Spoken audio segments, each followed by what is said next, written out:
Hi, welcome. I am Kelly Mountain with Goddess Modern, and this is Sex Talk, a webinar for modern sex education that is more comprehensive, that includes all the layers of intimacy to help support couples to be happy in their relationships.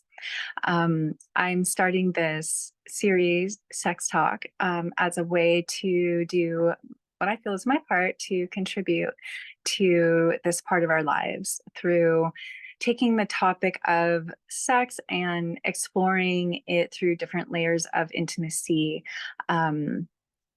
So that it's just simply more couples are more aware and equipped and empowered and active in perhaps developing certain skills to support them in their journey together. So the topic today is about creating rituals of connection or rituals of intimacy within the relationship culture. And the reason why I wanted to focus on this topic is because I'm taking a piece from the first sex talk I did last month on women's pleasure and women's desire for sex. And I wanted to open up on this topic more specifically because I think it's actually really important. And the reason why I think it's important is because when people are reaching out to me for work, so I work with women and couples for transformational work and intimacy.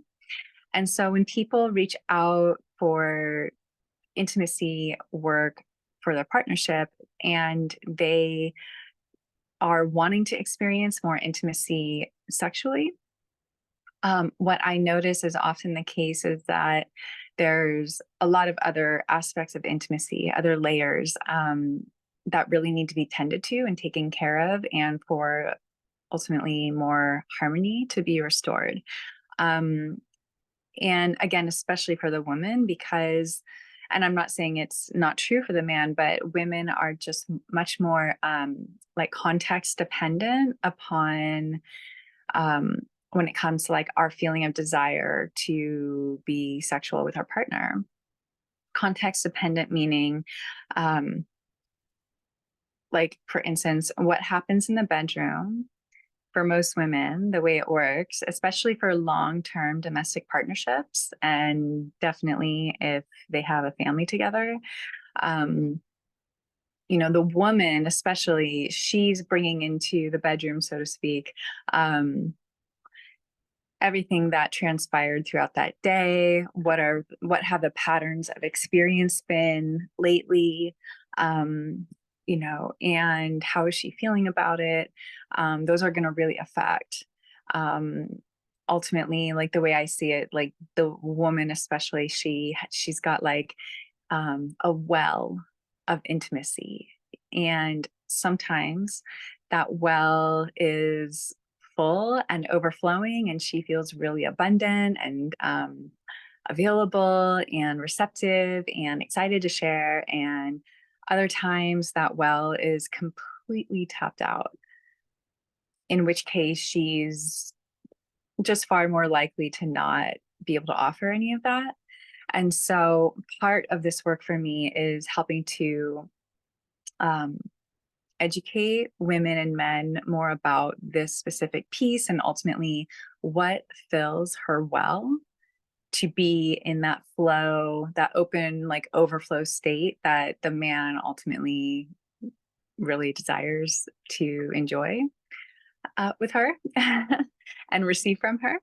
So, and part of what I've noticed in my work with people with the topics of sex, intimacy, relationships, pleasure, and again, especially when the relationship is a domestic partnership and if they have kids, the responsibilities of the daily grind are essential. And it's a lot. It's a lot to manage. And they can at times feel burdensome or overwhelming. Um, draining. So, uh, these are kind of like logistical aspects of the life together, right? And so the way that that goes, the way that managing the logistical parts of life go in the relationship is really important to assess. And for instance, like how much of a team, like um how well does a couple feel like they're a team on managing these topics together? And a team being like, kind of like a fair distribution of roles to be played. Um, Being a team together, meaning when each person is playing that role, are they doing truly what's needed in the way it's needed? Are they, bringing tasks to completion? Is there follow through? And is there an awareness on, kind of timely taking care of things, right? Like, um, all of these things. And along with it, there's this real need for each person in the partnership to give and receive high quality of appreciation and acknowledgement and gratitude for the roles that they play in the partnership and in the family system. And so part of why I feel called to do this topic in general is because I think that at this day and age, whether we realize it or not, this is my own perspective. So like one specialty I have, I'm really good at like zooming in and I can get really focused and detailed and particular, but I also have this other kind of specialty of like, I can see the meta influences that are affecting things that that saying like the fish doesn't can't define the water it's swimming in because it's all it's ever known. I'm really good at being able to stand back and look at history and timelines, and ultimately kind of like define the water that we're in. And so just to take a moment to do that with you here right now, just so you understand kind of like context of like kind of where we've come from, why we're in this place now, and like what I'm here to help support us all. I'm on the journey with you. I'm definitely, everything that I share with you is not only my work experience, but it's what I bring into my own life. And I'm constantly researching, exploring, experimenting, and giving you the best of what I have from all of that.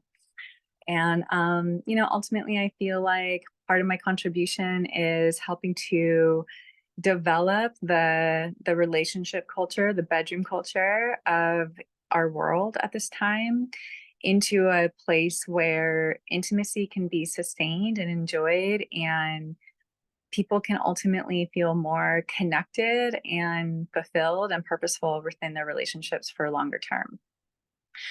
And so just to speak on that, like kind of like, big point of view, like meta perspective, right? So in short, um, for thousands of years of our recorded history and still being practiced today in parts of the world, marriage was not about romantic love. It was an arrangement, and it was really about resources, exchanges of resources and alliances and status between families. And so it was only a few hundred years ago where marriage for romantic love became accepted. I mean, before that, you know, um, oh gosh, it was really severe and brutal what people had to endure if they were to step out of the system of arranged marriage and marry for romantic love. I mean, it's wild, like complete exile from families and communities, um, you know, potentially living in poverty for the rest of it, just like really intense. So anyways, a few generations ago, that shifted, and marriage for romantic love, it was more accepted. So Joe Rogan is one of my favorite stand-up comedians, and he's got this line in one of his bits that says like, how a few centuries ago was only three people ago. And I mean, I just think that's so funny because it's right, like a few centuries, it's three people ago. So if you think about like, three people ago was your parents, your grandparents, your great grandparents, right? I think anybody who's alive today that could say that they received absolutely healthy exemplar models of marriage and intimacy and relationship between um, parents, like, and families, and like if that was the legacy they inherited. I think if anybody's truly able to say that, I mean, you're kind of a miracle in this world. And I would like to talk to you and find out more about just like how that maybe shaped you as a person. Most of us came from family systems that did not have that, and that's not there's no judgment or criticism there. It's just ultimately the way I see it is we've just simply never yet had happy, healthy models of marriage for romantic love. And there's so much that influences that. I'm not going to get into all that right now, but my point is like, so that's like the meta, that's what we've inherited, that's where we've come from, right? And so now we're in this space where we have more power than ever before to do relationship and marriage in kind of like whatever way we want to, right? It's kind of like it's really amazing. And I think it's great for so many reasons. And at the same time, we don't really have the best models, right? So it's a lot of like blind leading the blind, right? That's why it is really helpful to see relationship and intimacy coaches or therapists and stuff like that, because we need the support. Like I definitely am going to be getting a relationship therapist on deck when I get into my next relationship, just to have somebody there to support through the really hard times, which are inevitable. And most of us like haven't been taught these skills, and certainly these skills of relating are not innate. They are learned behavior. So, it's really helpful to get somebody on deck, just, at least for like getting through like the rough patches, right? I mean, when I think, first of all, like, kind of just a personal share side note, like when I think about my past relationships, there was like, a one that I was with for about 14 years. And, like had I had the same skill sets then that I do now, like I know that I wouldn't have broken up with that relationship because I would have been able to apply more skills, right? But I just didn't have the skills, and I didn't have any outside help. And, that's just how it goes. So sometimes when you hit a roadblock, when you hit a wall within your partnership, it doesn't necessarily mean that the partnership is not viable. It's just that maybe you need some support. And again, because we're just currently in this time where it's like everyone's just kind of figuring it out. And within the figuring it out, people are realizing like, within this greater freedom we have in the modern world to explore and express ourselves within partnership in new and wonderful ways, it's like people are really struggling regarding the topic of intimacy. And people are generally wanting more intimacy in their partnership, or at least one of the person does, if not both. And, that is the case sometimes. And I'm going to talk about that a little bit as well in this video. So when people reach out to me wanting support with more intimacy in their partnership, which for me, I work on all levels of intimacy, which from my understanding, there's an energetic, there's an emotional, there's a logistical, and that's a really, really important piece. The way the logistics go and how everybody feels about that is really important. There's a physical, a sensual, and sexual, and I do work on all levels with clients. And if you're interested in knowing more about that, you can visit my website, goddessmodern.com. On Instagram, I'm about goddess modern, goddess.modern. And then here for YouTube, there will be a link in the description box that has more about my website and my work. Okay. So when people are reaching out typically for help with intimacy in their partnership, they're coming to me most often because they want to feel that way sexually with their partner. Because that's a beautiful thing, right? I've certainly experienced that. I've been really fortunate to get to experience that with all of my partners and lovers in life, and which have always been the same for me for the most part. But and and I understand that some people have never experienced that.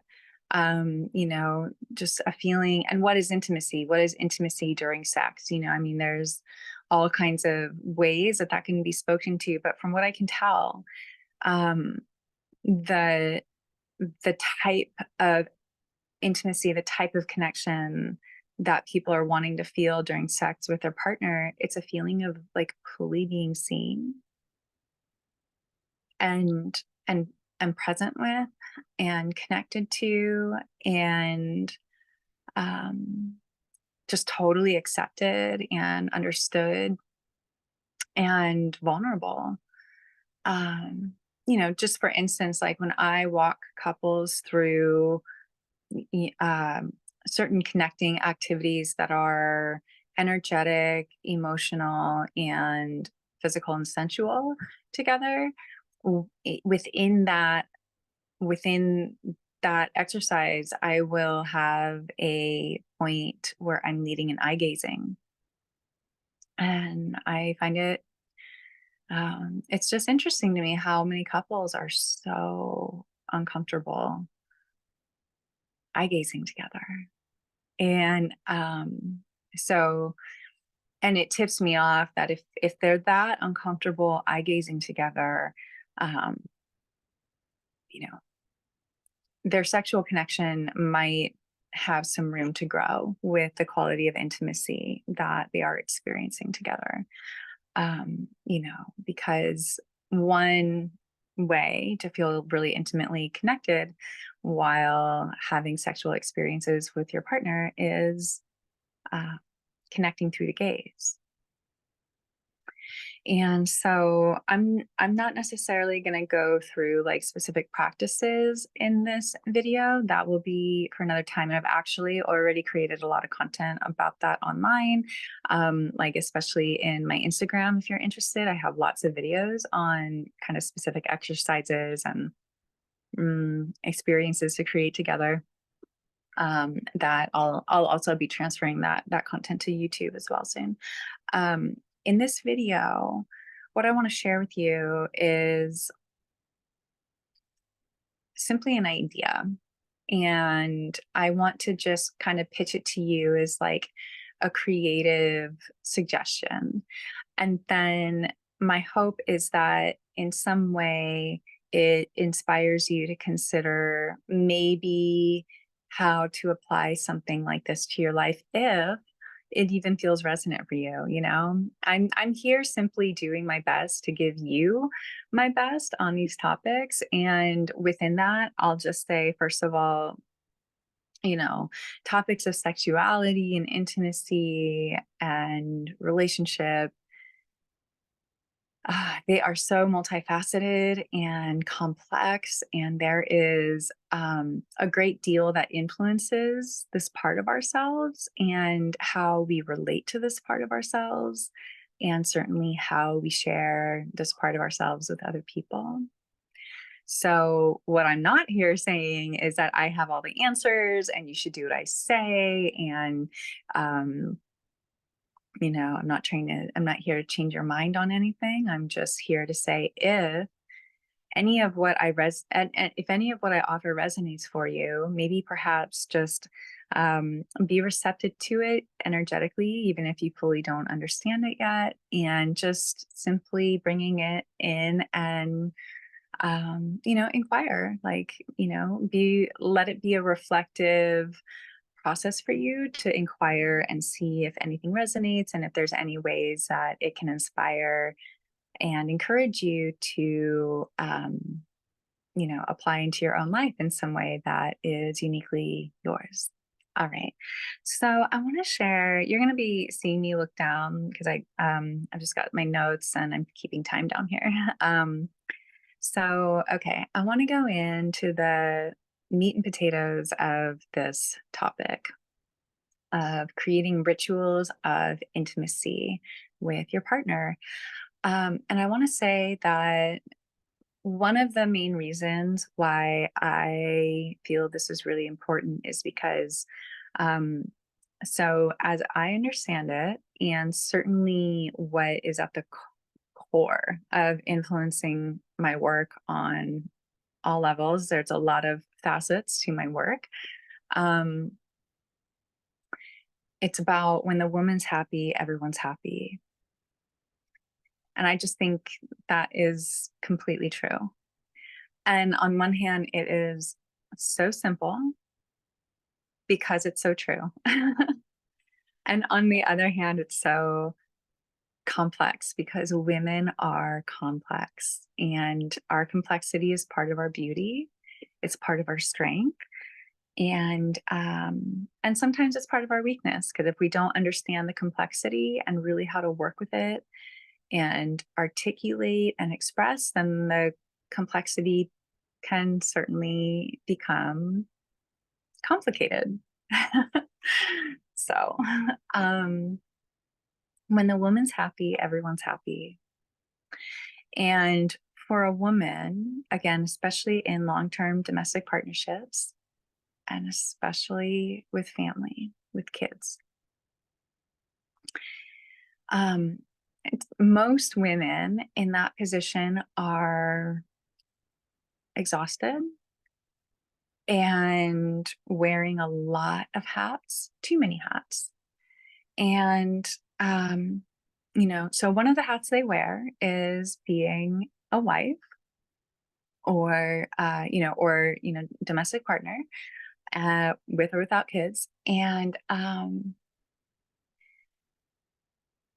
her intimacy well easily becomes depleted.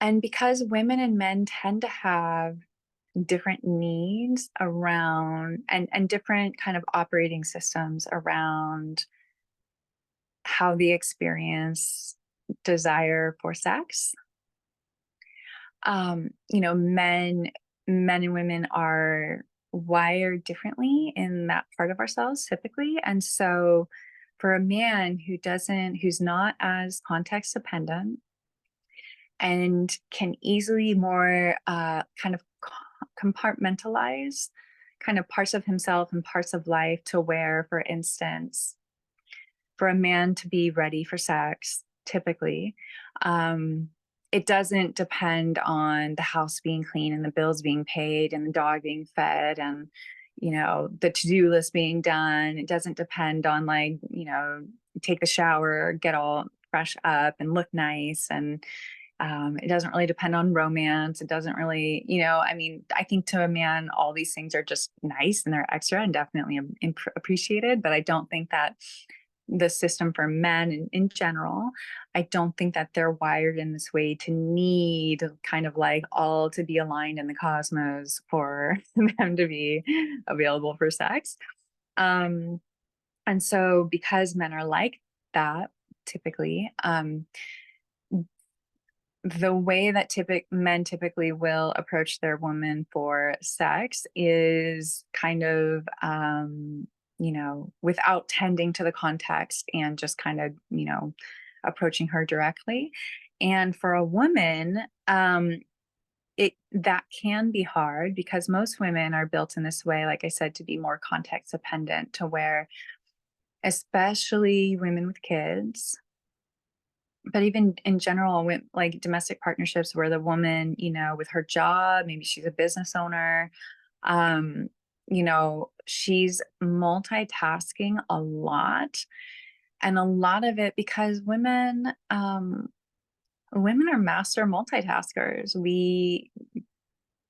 Biologically, we have a thicker corpus callosum that runs between the two hemispheres of the brain that creates more connection between the two hemispheres that allows for some really, really impressive multitasking abilities. And so because of that, women can make things look really easily done. Like it to a man who, and to a man, a lot of men aren't quite aware on the level the woman is actually managing so many details at the same time and like executing and time management and and a lot of women have this ability to do so in a way where it kind of seemingly just all happens like and it's so well done and kind of like um there's like a flow and an ease even if she's stressed going through it like that's like just managing it all. Like men don't often really understand all that a woman's doing on these levels.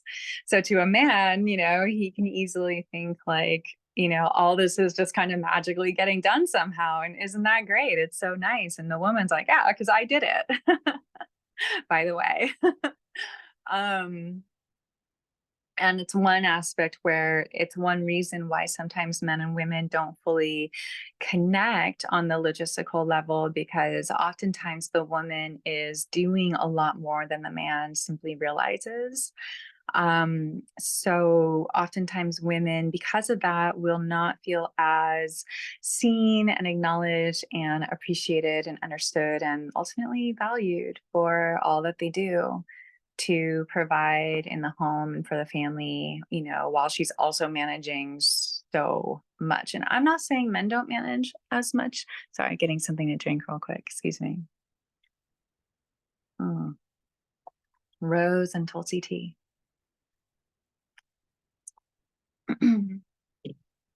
Excuse me.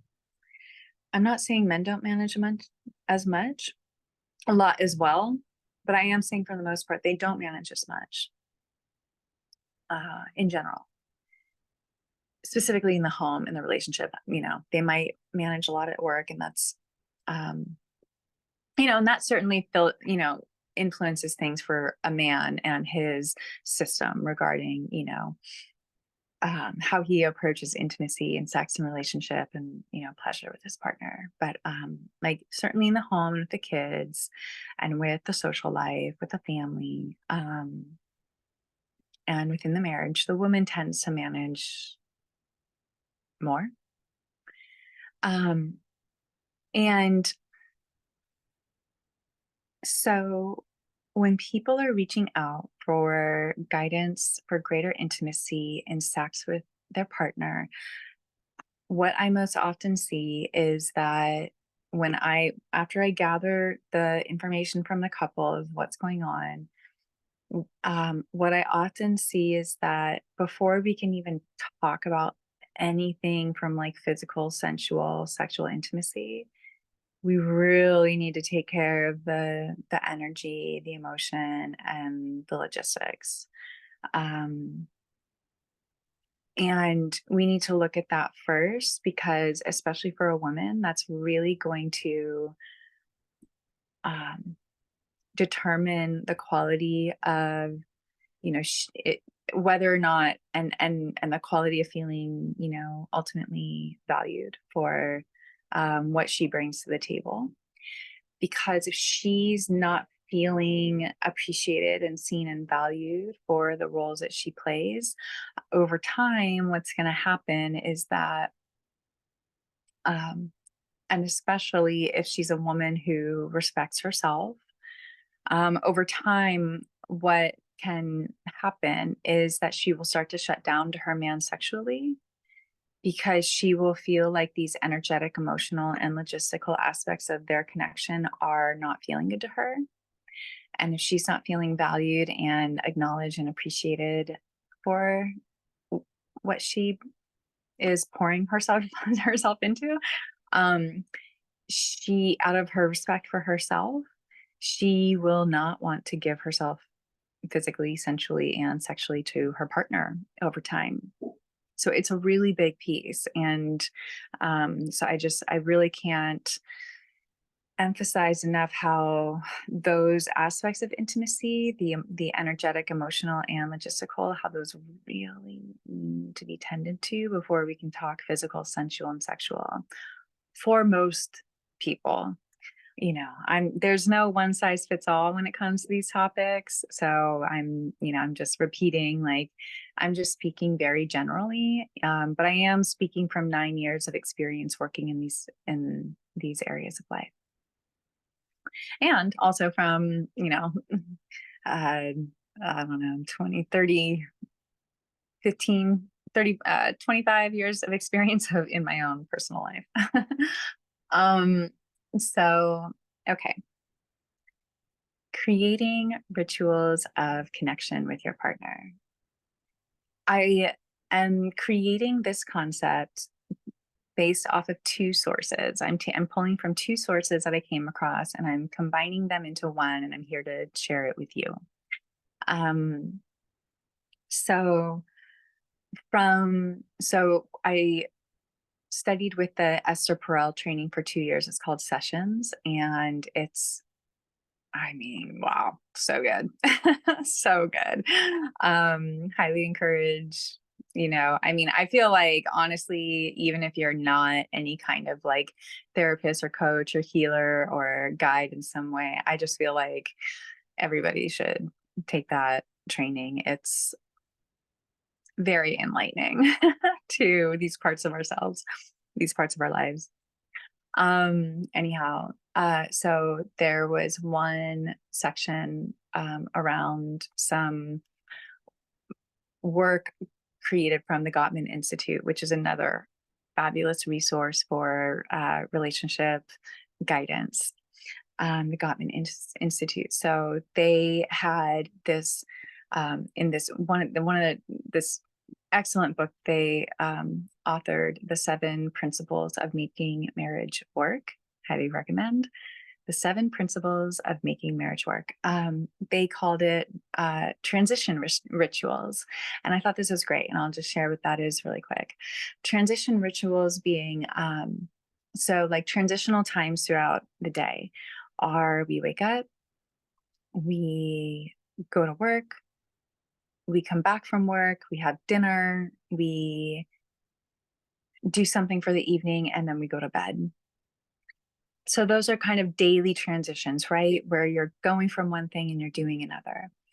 And his point was how creating rituals of like transitional rituals of connection, how even if it's just like a quick, like an example being like, if you created a ritual where, as part of it, for example, when you part ways for the day to go to work, and then when you return home from work, you give each other a 10-second long melting hug, and you just say hello and how was your day, and or have a good day, I love you so much, just say some nice words.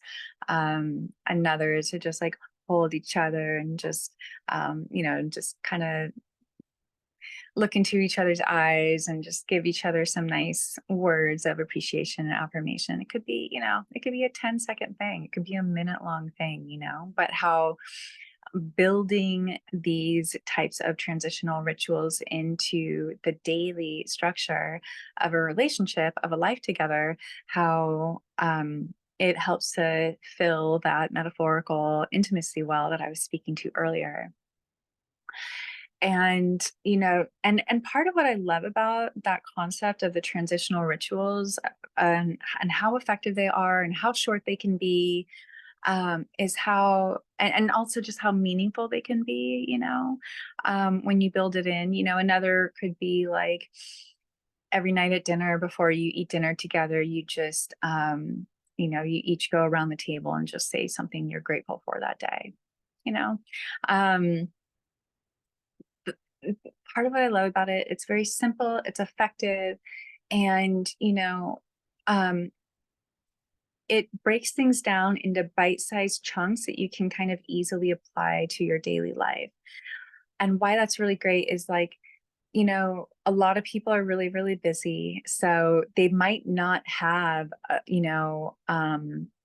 4 hours to give every single week for like this, like stunning, sensual, tantric ritual with their partner, right? But they might have,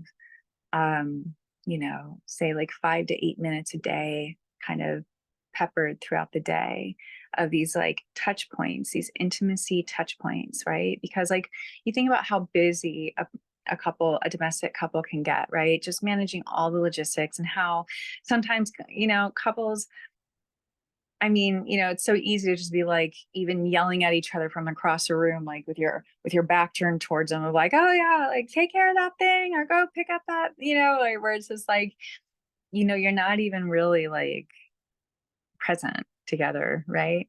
So how to build in these moments of presence, and how over time it really does keep the replenishment of the well going. And that's really, really important. So that's one thing to kind of take away from this video and just kind of think about, and like, and what I want to encourage with all of what I'm about to get into right here for the rest of the video is, um, there's a way to build this into your relationship with your partner. There's a style of communication, there's a way to do it. It's like, sometimes both people in the partnership are really like on board, like, yeah, I really want to develop this part of myself, and I definitely want to do this for our relationship and with you, like hand in hand, like let's go on this journey together. Sometimes that's not the case. Sometimes one person in the partnership really, really wants it, and the other person's a little just like, not really, not so much. Or, I mean, I guess like if one person really wants it and the other one's like, I mean, if you really need me to, I will, but I don't really need it. And then sometimes one person wants it and the other person just simply doesn't. So, that's definitely a reality. It's normal. It happens a lot. And it's just an aspect of relationship where, that's an aspect, like if there's discrepancies in interest of doing this kind of relationship assessment and kind of adjustment, and kind of design of a template into your relational culture. If there's a difference in interest in wanting to do that, and if the partner that feels like they really want to do it needs some more support, um, with the partner that doesn't, that's probably a good moment to reach out to some professional guidance. Um, and I know, like for me, the guidance that I would give to a couple in that situation is like, okay, you just simply don't want the same things here. Um, that's natural, that's normal, that comes with pretty much all relationships at one point or another. We're all going to be confronted by that, probably many times. So how to together assess what's the greater good for the relationship, and where can each person kind of flex and give and accommodate in order to do what's needed for the relationship, which does include everybody being happy and getting at least something that they're feeling like they really want or need, right? And kind of assessing together, well, what's the negotiation around that, how to reconcile that difference in a way to where people can be accommodating and flexible within their level of comfort, within their level of just what they simply feel available for in order to, ultimately take care of that part of their partner, right? And sometimes in relationship, that's what we have to do. We have to kind of, maybe adjust things in ourselves in a way that can work for us, in a way that also allows us to give our partner what they need within the relationship. And sometimes it's just nice to have professional guidance with that, because the third person, the professional in the equation can look at things from a more objective lens because they're not emotionally invested to the outcome. And they can, like for me, when I work with a couple in this way, it's easier for me to see what the range of options are, and then be able to like kind of, just offer like what I'm seeing is like the range of options of like where the lines can actually connect. Because sometimes, as being the partner in that relationship, sometimes, for whatever reason, we have our limitations and our sensitivities and our vulnerabilities, and we have our triggers, and sometimes those things kind of influence the lens that we are seeing through, and it can sometimes either distort or just kind of limit things. So it's nice to have the kind of professional outside perspective to be like, actually, one idea, it could be done this way, and that way you get your needs met and you get your needs met, and it's at least a starting point, right? One thing to understand, like if you're in a position, if you and or your partner with you is in a position where you want to develop this part of your life together more, it's going to be a lot more supportive and definitely enjoyable to be on that journey together if you understand that it is a journey and that it will take time. And so allow it to be a process that unfolds. And if you can approach your partner in this way, that's like, that feels or sounds something like, I am so excited to just learn and grow more in these parts of myself. And I'm so deeply honored and grateful that I get to do so with you. And I'm so excited to know you more through it, and to see like how this can actually grow our relationship in ways that like maybe we've never experienced before. And where can we go from there, and and thank you so much for wanting to be on this journey with me. And I'm so grateful I have you, the person I trust more than anyone, to do this with, because there are tender moments. There are potential triggers, there are vulnerabilities that people are inevitably going to come up against, right? Because these are, sometimes for a lot of people, for all kinds of reasons, these parts of themselves, it's like, even if they can experience a lot of pleasure from these parts of themselves, sometimes these parts also come with a lot of pain or shame, or embarrassment or guilt, or kind of like a negative relationship in some way of like, there's a lot of people I work with that relate to these parts of themselves as bad, dark, negative, dangerous, risky, out of control. And so, doing this work can bring stuff up. And so it just is like all the more reason of like with your partner, if you're going to be like hand in hand in this journey together, And how I like to guide people into that journey is like, let's do a ritual together, or I can either guide you through it in person or guide or online, or just kind of give you the structure and then you just, take it and do what you want with it. But to make it like a kind of a ceremonial moment at the beginning of like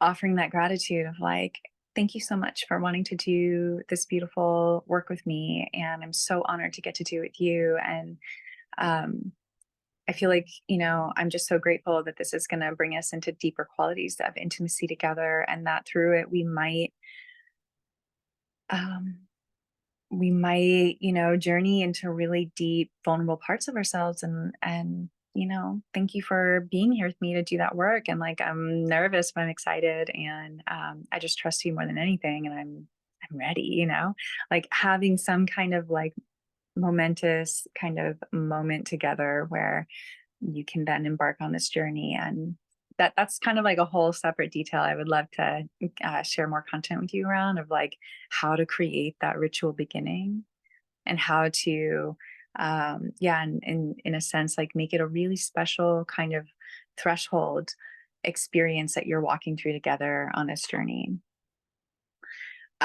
So the other source that I'm pulling from within like this concept of creating rituals of intimacy together, um, the Chris Williamson podcast, it's called Modern Wisdom. That's another really, that's a great source of information that I frequent a lot.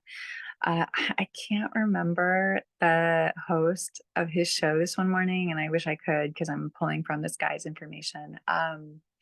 But the guest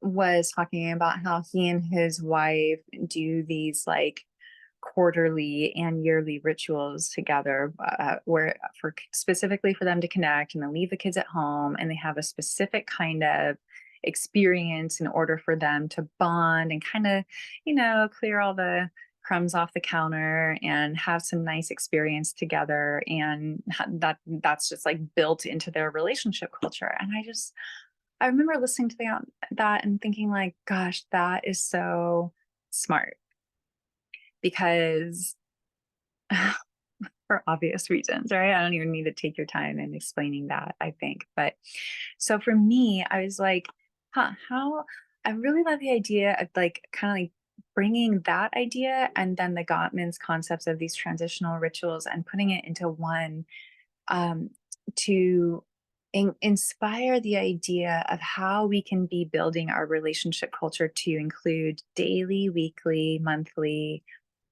uh, quarterly, and yearly rituals of connection together. So I'll just kind of give you some examples of what I think that would look like. Um, so daily rituals being like the transitional rituals that I described a moment ago from the Gottman Institute. Like in the transitions of the day, to have some moment, even if just brief, some moment of connection to just be together, share presents, give a kiss, say nice words, give some compliments. Maybe another idea coming to mind right now is like maybe the bedtime ritual is just simply laying together, holding, how was your day, petting each other's back, just maybe saying some nice things about like, this is what I really appreciated about you today. And that can be like, each person take like 2 minutes to do that. Um, a weekly ritual might be something like date night, right? A monthly ritual might be something like going out to see a show, like dinner and a show once a month. A quarterly ritual might be something like a weekend overnight somewhere local. A yearly ritual might look something like an extended vacation together, or going on some kind of like couples retreat, or some type of transformational retreat together. And where it's like that could be like built into the relationship culture. And I mean, doesn't that sound great? I think that sounds great. I'm definitely, for my relationships onward, I definitely want to build this into my relationship culture. And um, one sec, I have to take another sip, guys. Talking for an hour straight dries out my mouth. Mm. All right. Um, so, and the nice thing is like doing so, doing like if one was to receive what I'm offering here and apply it to their relationship culture, it would bring more intimacy into all the different aspects of connection. Um, Meaning all the different aspects meaning of intimacy, meaning like energetic, emotional, logistical, physical, sensual. So physical being like holding hands, locking arms, shoulder rub, foot massage, kind of like ways to be physically intimate that aren't directly sensual or sexual. And women do also tend to need the physical and sensual aspects of intimacy to be well tended to as well before, to help fill that intimacy well.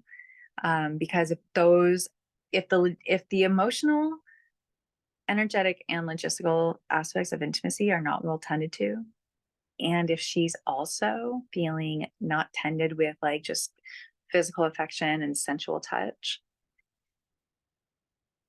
her desire for sexual connection will diminish over time, most likely. And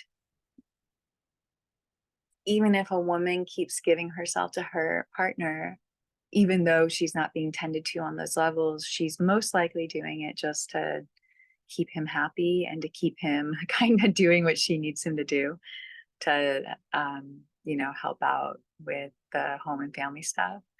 She's probably not really that into it if all these other aspects of intimacy are not being taken care of for her. So sometimes it's like, just because she has sex doesn't mean she likes it, right? So it's just something to consider. But one of the benefits of, having having rituals of intimacy set up like this throughout the relationship structure, it continues to replenish the intimacy well, right? Watering the intimacy garden. And it's just really nice to have stuff to look forward to together, as a couple. It's really nice to look forward to date night every week, to look forward to dinner and a show every month, to look forward to a quarterly overnight somewhere. And again, these are all just examples. You clearly, I'm just trying to inspire ideas here, and it's really exciting to look forward to like this one big fun trip that they get to go do and adventure together with. So, yeah, I just think there's a lot here. And I think that this is part of, like I said at the beginning of this video, we are at a day and age where things are different in the realm of marriage and long-term partnership than they had been for a long, long, long, long time. All of our recorded history. And so within this era of freedom and expression and experimentation, where it's like we get to, in a sense, like rewrite the story right now with how we do this, like here, this is just some inspiration of how to do it, and ultimately, how to create a relationship where people are more satisfied and more fulfilled and taken care of. Because I mean, I think it's not new information that, the divorce rate is something like 50%, right? Like that's not great. Something's not working. And even within the 50% that stay together, I mean, how many of those people are like really truly stoked and happy, right? Or how many people within that 50% that stay together, how many of them are just like well, you know, it beats being single and being alone. It beats having to face the great unknown and having to go through the tragedy of what a divorce can be, and the unraveling of a complete tapestry of life with another person, especially after decades. It's nice security. This person is my, kind of like my friend or my brother now at this point, right? There's a lot of that happens, and I'm not saying there's anything wrong with that.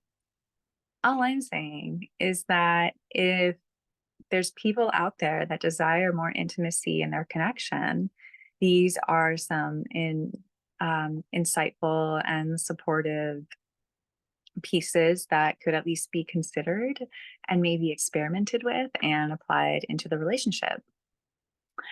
All right, so that concludes this topic on creating rituals of connection in relationship. Thank you so much for your time and being here with me. It's truly my honor um, to get to play my part here in contributing to you and humanity in the world in this way. And if you resonate with me and my work and my perspective, and if you at all feel like you would like some support in your relationship on these topics, I offer one-on-one, in person and online sessions, coaching sessions. I offer in person um, guidance sessions for physical, sensual, and sexual intimacy with your partner. I also offer other aspects of work for just women. If there's just women that are wanting to develop these parts of themselves more to prepare to go into another relationship. I have a lot of information on my website, goddessmodern.com, and you can see more about my work there, and also on Instagram at about goddess.modern. And all right, well, thank you so much for being here with me, and I wish you well on your journey of love. Take care.